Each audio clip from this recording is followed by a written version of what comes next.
Hello and welcome to Director's Cut Animated Vision. This is one of our Cruise Sessions podcasts and is part two of a two-part podcast on storyboarding with David Bunting and Benedict Tomczyk-Bowen. Hello, my name is Dave Osborne and I've been directing for over 30 years. And I am Stuart Evans, and I've been a director for nearly 30 years. So, for this episode of Director's Cut Cruise Sessions, we have two wizards of the Wacom, storyboard artists extraordinaire, to learn more about their careers, inspiration, and how they kick off the visual story that gets the whole animation process rolling. Welcome to David Bunting and Benedict Tomczyk-Bowen. In terms of storyboards per se, do you have a particular process in planning out and then executing your storyboard?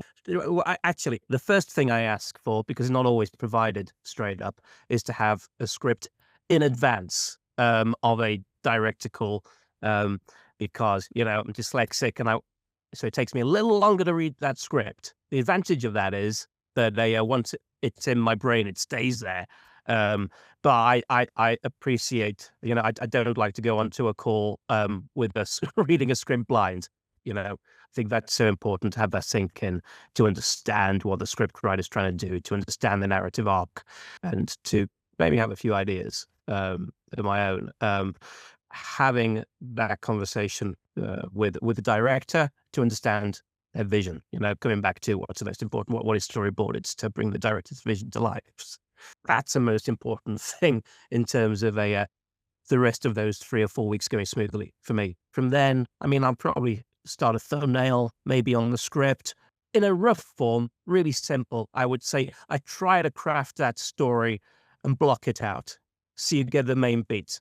Do pretty much one visual, one sort of shot for that layout. This is my shot. This is where the character comes in and out, and that's the next. So when the director came around, it was like, you're not having to redo loads of sketches. So generally, I'll follow that process. It's like thinking about the cinematography, thinking about the blocking, and then going into a performance pass, and then we normally have maybe a revision pass. There's not a lot of time generally in television, so to get it right. So you're looking to establish if this story works as soon as possible. And I like to have my first pass there as soon as I can, so I can fail early and have more time to build the storyboard. Okay, what about you, Ben? Do you have a particular process? The storyboarding process is set out usually by the director. It's very dependent on who you're working for. There have been many times I just go, here's a script, here's a few designs, off you go, go and do that. And I'll have to produce something in a few days. That has happened. The process I'd like to see, which is the first day or two, say we're doing a 4-week board, I would say the first day or two would be looking at the script, doing thumbnails, and then meeting with the director and discussing it. And then that way you can sort out what shots that the director has in mind, anything that the director would like to emphasize in terms of the drama or the action of the show. I usually do quite small, detailed thumbnails, and I found that's been of great help when working with directors, because we can just discuss everything on a visual level rather than just on the script level. If there's any script issues, it really depends with the job that you're on. There could be an opportunity for directors to change their mind on something or change something there and then, or maybe there's a process which you have to go back to the writer in an official manner. But yes, I would say first 2 days, discussion director, thumbnails, then you trot off to your studio and you work on a rough. The process for me doing a rough is I tend to just get it down. If it's a 4-week schedule, what would that be? 5, 6, 7, 8 days, whole thing. The number of panels you end up doing really depends on the show, depends on the action, but if it's a preschool show or if it's like an action show. If it's an action show, 4 weeks is not enough, I will say, but if it's a preschool show, 4 weeks tends to be enough. Anyway, you finish your rough, which enters into the 3rd week, and you'll have a meeting with your director, and you can discuss what the director would have probably had some time with your board beforehand to discuss what they want. In terms of the process of giving notes, again, depends on who you're working for and what they like to do. You'll either receive notes in a format through Google Sheets or an email, or you can sit down. Ideally, you want to sit down and talk to the director about it. The more contact you have with the director or your supervisor, the better, I think. So you will then enter a process of revision for. I did a revision and clean up at the same time. So while I'm cleaning up a board, I mean, and you might not have to clean up a board. It really, again, depends on the show. Some places might prefer a rough, quick board that has a lot going on in it. Some people might want really tight drawings because, again, it's being sent to an overseas studio. It really depends. But that last two weeks will be just fixing it up, and then you will have a delivery date, which you may or may not meet. Talk to your supervisor, and you will send it off as probably a combination of a PDF, maybe a movie file if you've been editing, and JPEGs as well, which will be loaded into the editing suite for them to take on board. Now, I'd like to say, from that point on, unless they're paying you to do it, and it's in your contract, revisions post-edit will usually be by a revisions artist. It's becoming a little bit common these days to go back to the board artist. I have a thing personally, and I'm not so good at doing more than one thing at a time. It's really quite a lot of work, a storyboard. You've got so much going on the board that to suddenly introduce another piece of work when in the middle of something can throw people. And I have seen that as well with other people working as a supervisor. So in terms of, you've delivered your storyboard and you've passed it all over and you've gone to the pub and you've had a drink and you've gone, thank goodness that's all over. And then, at one point I remember I used to, if I would take the board into the edit and I would cut it, and then I would actually deliver my revisions that I required through the animatic process back to the storyboard artist. But one of the reasons I was doing it because I felt that was a way for the storyboard artist to learn the show, because they would see the notes come back from the edit and they would understand that process. However, in the last few years, and probably for the last 7-8 years, I've felt it's worked better having a revisionist, having somebody working directly with the editor. So from that kind of overview, what you've kind of partly given that answer, but do you want to give your thoughts maybe on, did you learn things from the revisions being delivered back to you, ignoring the financial implication? And there have been times where I've been surprised with the revisions after the edit, and I'm just like, hold on, more? What? Like, I've given you everything already. I think the traditional and the best way of doing it is to have a revisions artist. I think for me as an artist, if I get my own revisions, I'm a control freak. So I'm quite happy to do the revisions as long as it's scheduled for. Like, that's fine. That's not an issue. The important thing is it's scheduled for and it's within your freelance contract and there is payment for it. The revisions artist streamlines the process because the edit is already going ahead and the other artists will have received another script. Now, it really depends on how messy you want your production to get as well. I've heard of schedules where, like, you will have a board artist do a rough, that goes off, board artist gets another rough, that goes off, the next clean comes up. So you end up with an 8-week schedule for 2 boards. I'm not entirely sure how that smooths things over, because then if there's any contractual issues or anything that goes wrong in that process, it sounds extremely messy to me.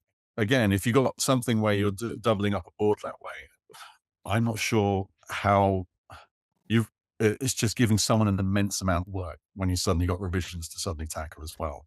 But I suppose that as you've said, Ben, it is very much dependent on the director you're working with. And as when I've been a storyboard artist, I too have just been given a script and say, yeah, just get on with it. You go, well, okay, all right, I'll have fun. I'll have fun with that. And you think, okay, no restrictions, but here's my storyboard Bible, but I can go away with that. But I think it is always good to convey a certain vision, because you don't want to, it will just come back how you really didn't imagine it. And that's where the revisions come in. You say, yeah, I didn't see that. Story artist says, but you didn't tell me what you were looking for.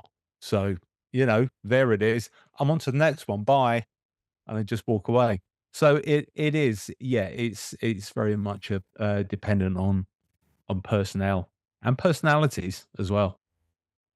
I mean, I think the way you said, Stuart, is just so important and actually so key. I mean, it's like we've had a really sort of technical sort of like analysis really of the storyboard process, but to bring it back to what does the storyboard artist bring creatively?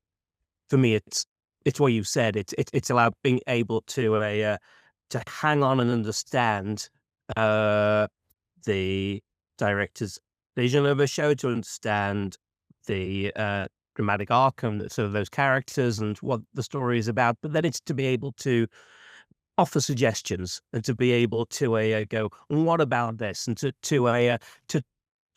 meet those expectations and hopes, but to find something new and magic in it, to take it to another place. Yeah, I like having something that you say is yours, where you've got like, you've done everything. But I think that an element of that though is that really it's not yours. And I've seen this happen before with board artists where like, I've had someone come up to me after screening of an animatic and they were like, well, it's changed so much since I worked on it. And it doesn't feel like mine anymore. And I turned around and just said, it's not really yours. It's everyone's. It's like, we've all done this. Like the revisions artists, yourself, you paint, they put an amazing board together, but there was going to be changes. This is on a big American show and there was going to be changes because there's time in the schedule to do it. So as soon as it goes into edit, oh no, you've not stopped the writing. You're still writing. You're going to have maybe 4 or 5 people then put their raw in as well after that edit's completed. And then that will change. And then maybe it will change again just before it gets sent off. So yeah, I mean, one of the things I've found is storyboarding is quite an isolating job.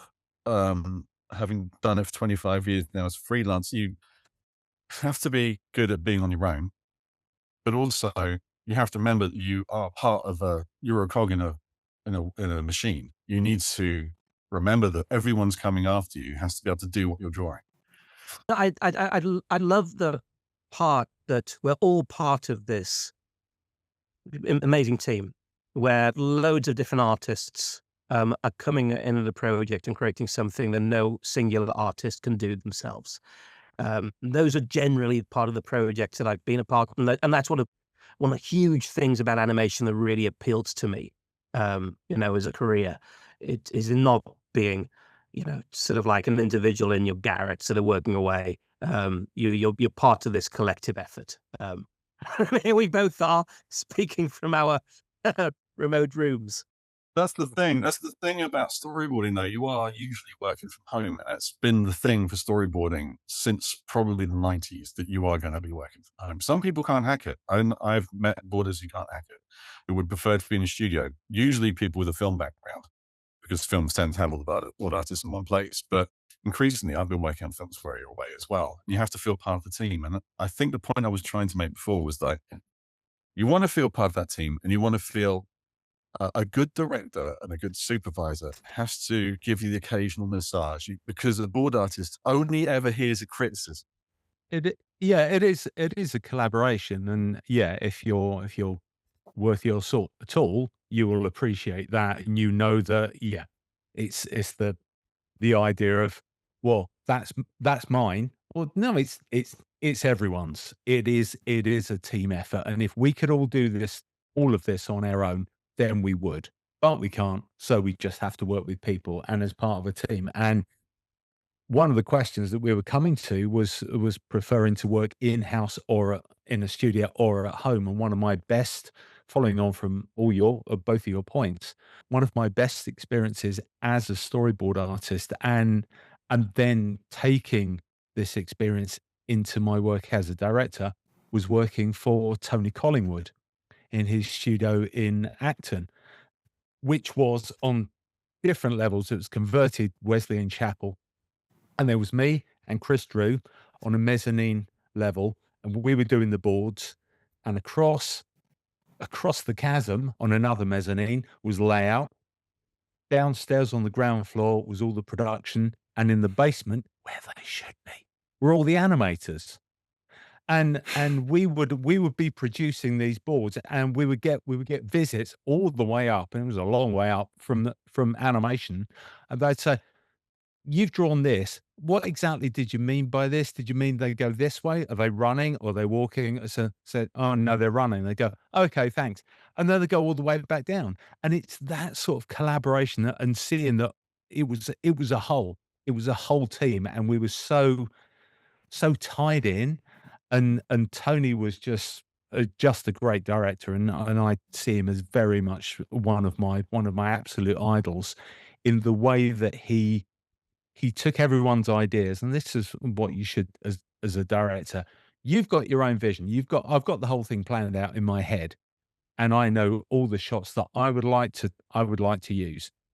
But I'm relying on the board artist and the animators to give me something fresh, but be open enough and not sort of, no, it's my way or the highway.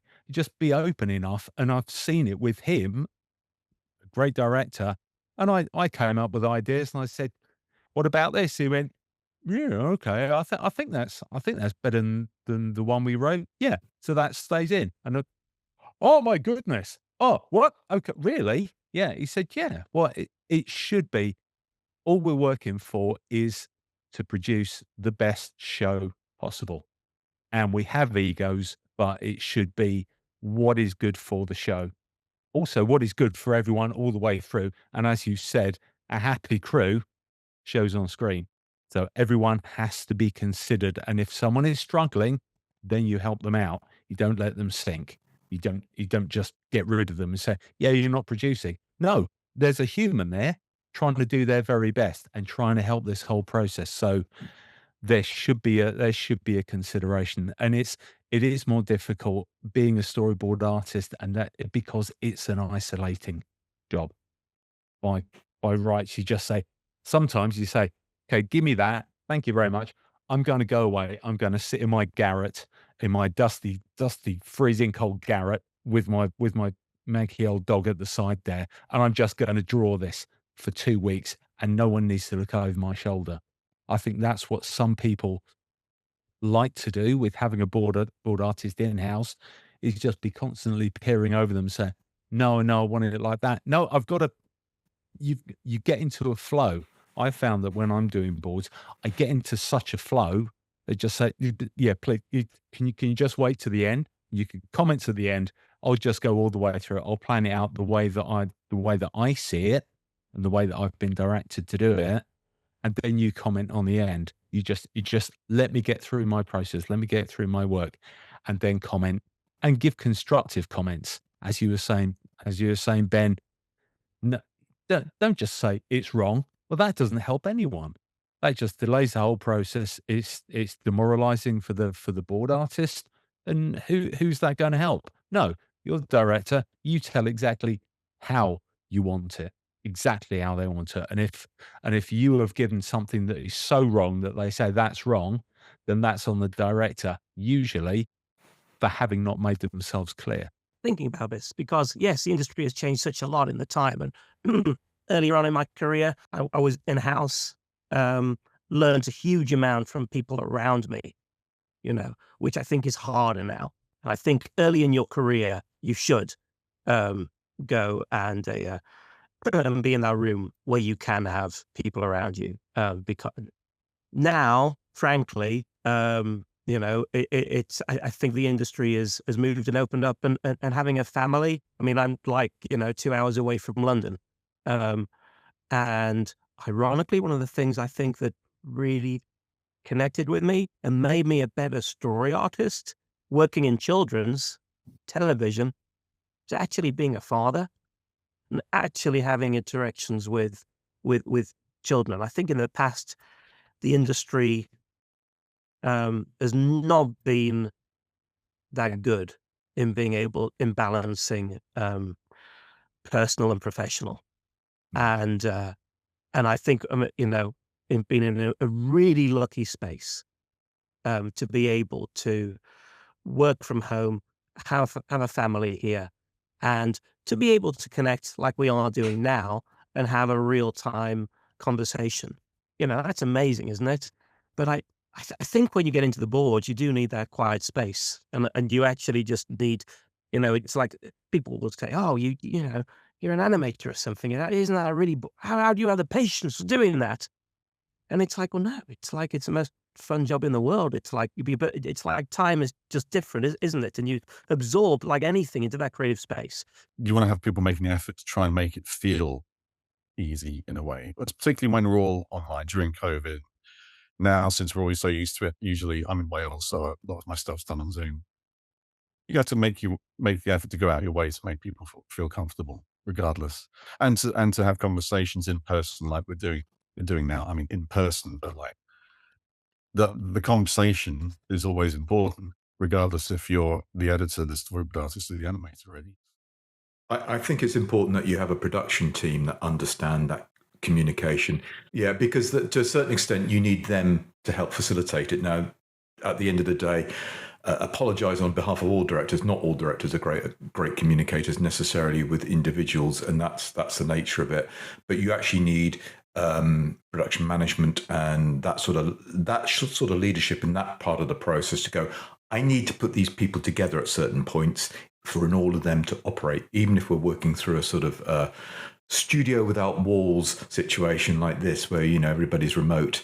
And I think that's something that has to be acknowledged. Whilst it's individuals who can communicate equally, it has to be provided for within the time frame, the expectation of what that produces in terms of the thinking, ideas, and actual well-being as well, so that people are actually happy in what they do. And if they're happy in what they do, generally they do a better job, and they may even do it a little bit quicker because they know what they're doing, and not sort of going off in the wrong direction. So from that perspective, I would always say production have to take some leadership and responsibility and role in that. And my experience is generally most of the people I've worked with over the last few years have really seen the importance of that and done that.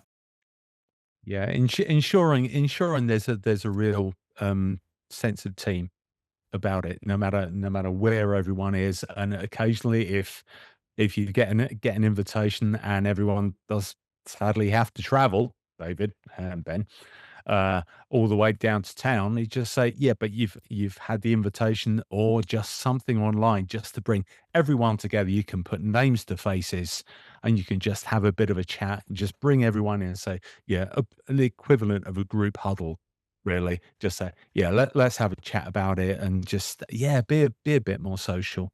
It is a lot harder nowadays, but it is, as you all say, it's essential. And production teams do have to recognize that sense of team is so important in this. Moving forward, do you have a preference for 2D or CG storyboards if you actually had a choice? And what are the programs of choice for you both? I don't have a preference. The two are very different styles of direction. So you got like your proscenium arch sort of theatrical style preschool stuff, which can actually be a lot trickier than people think it is to get right, due to, particularly if you're cutting in and out stuff and trying to do jump cuts. So with 2D and 3D, I mean, something like the 99 was something that Dave and I worked on. I boarded that in 2D, and I think it's very dependent on the skill of the storyboard artist as to whether or not the stuff that they're actually doing will work once it goes into layout. The storyboard artist, I think, if you're going to be working on shows that are in 3D, you need to know your perspective. And having a firm grasp on perspective when you're doing something in 3D is quite important, I find. Increasingly, with stuff like Storyboard Pro, people building in Blender and other programs, I'm sure there's others. With that, there is a good argument which can say that you are removing some of the work from the board artist in terms of you don't have to draw the backgrounds, which can be a bit of a boon. But also, there is an element of reskilling and hoping the team of board. You have to then ask, what are you doing when you're hiring a board artist? At that point, are you hiring a layout artist or are you hiring a board artist? You have to be very aware that on these 3D programs, the layout, the stuff that you're going to get back, which you'll then possibly feed into the layout department, might not make any sense because a board artist has so much to do. I actually really like working in 3D and Storyboard Pro and have been for the last year. because it's opened me up to being able to do incredibly slick stuff with a camera and learning more about 3D layout. And just, I've been doing a lot of action stuff, a lot of flying stuff recently, and doing that in 3D, and also being able to facilitate drawing in 2D on it for the models and so on, and being very aware of your sizing. I think a thing board artists have to do. Scale is very important. It gives you a lot of freedom to work with sets that are given to you and other models, and do stuff that might be quite hard to draw.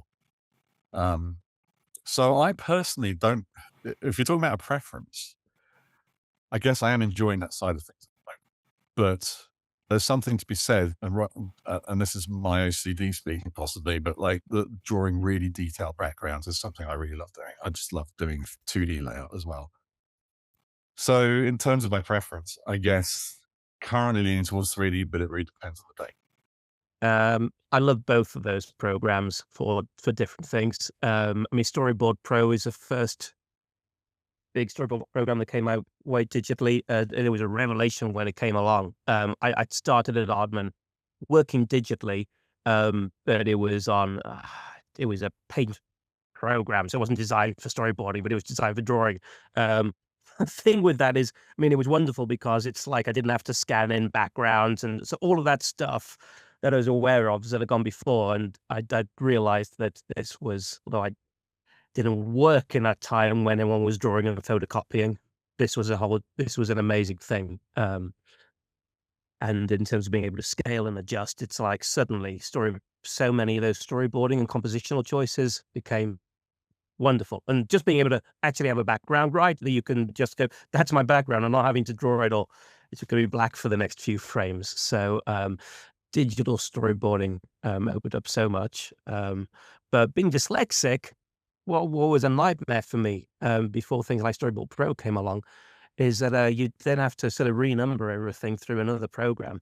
And I'd just be, so many times I lost panels completely because I overwrote panels and things. Oh no! So Storyboard Pro just like saved my career for that, because suddenly it was numbering it for you. And you didn't have to think of that side. You could think about the creative side. When you have a team of board artists, it's really focusing in on whose skill is best served by what, and bringing that to the fore, if you see what I mean. Like you said, I think drawing on model these days is less important as we've moved into digital, trad digital, or whatever they call it, the buzzword is these days. So you've got your Toon Booms, you've got your Moho, you've got all of the others that I can't think of at the top of my head. But you don't need to necessarily be drawing on model these days. And that's opened up a lot of people who probably weren't in the days of traditional 2D drawing on paper, probably would have struggled a lot. But I think some of the strongest boarders I've had weren't necessarily the best artists. They were probably the people who could see the overall vision. And maybe they were really funny and their visual gags were just spot on. You know, it's a funny old game, I guess, isn't it? Really, when you have so many people working on one thing, there's always going to be people who struggle with something and people who excel at something. And sometimes people struggle at some one area, sometimes people struggle in other areas. So putting the jigsaw together has always been fascinating. Do you have any helpful advice for those wanting to become a storyboard artist? No film, no language of film. I think there was a book that David recommended me called Shot by Shot, which is an excellent book, which I recommend to my students. No film, no language of film. Even if you're introverted, the ability to be able to act, the ability to be able to put yourself in the position of others and read a script and emote it, I guess is another thing. Third, brush up on your technical skills in terms of your digital software as well, because that's increasingly important these days. Generally, and I agree with everything that Ben says, is that someone said to me, he said it in theatre, and it absolutely relates to this and to, I think, probably anything, which is you love watch it. So in this case, watch films. And I would say for animation, that absolutely includes live action as well as animation. It's like we study film grammar, and everything we borrow from, a lot we borrow from, comes from the masters of cinema. So find a film you really like and actually watch it silently, because when you turn the volume off, you'll see how those shots cut. And a good story should be able to be told, should be able to understand it without the sound. But you will understand the process. Suddenly, when you turn the sound off and you watch it once, twice, 3 times, you'll see how that works. So watch and learn from films and directors you really admire. Do the same with storyboards, actually. Look at some great storyboards and see how they're done. And a few, because, it's like there'll be different styles and different techniques in there. But watch, do it yourself. And that, so that might be, a short film. And the beauty of a storyboard artist is you don't have to go on and make it necessarily. You could just, pick a 1-minute thing or something. I started this, doing that all the time, just making films and storyboarding them myself. And you learn a lot from doing. So the more you do it, the more you learn. So watch, practically do it, and then also study it, as in study the mechanics. And there aren't a lot of great books out there still. I still think for Brad Bird's notes on what is it called, Storyboarding the Simpsons Way, is just an absolute goldmine. And so now, Stu, I think we're coming to that point where you ask the really difficult questions. Don't know if they're ready for this. If they're ready for this. I've got the big book out to record the answers. Okay. Right, Ben first. You ready now? Tea or coffee? Got to be tea. It's because I just drink gallons of tea. And David, tea or coffee? As a good Yorkshireman, come on. I was just thinking this. Coming from Yorkshire, I have to be careful not to be promoting Yorkshire tea. Although gold Yorkshire tea is particularly good.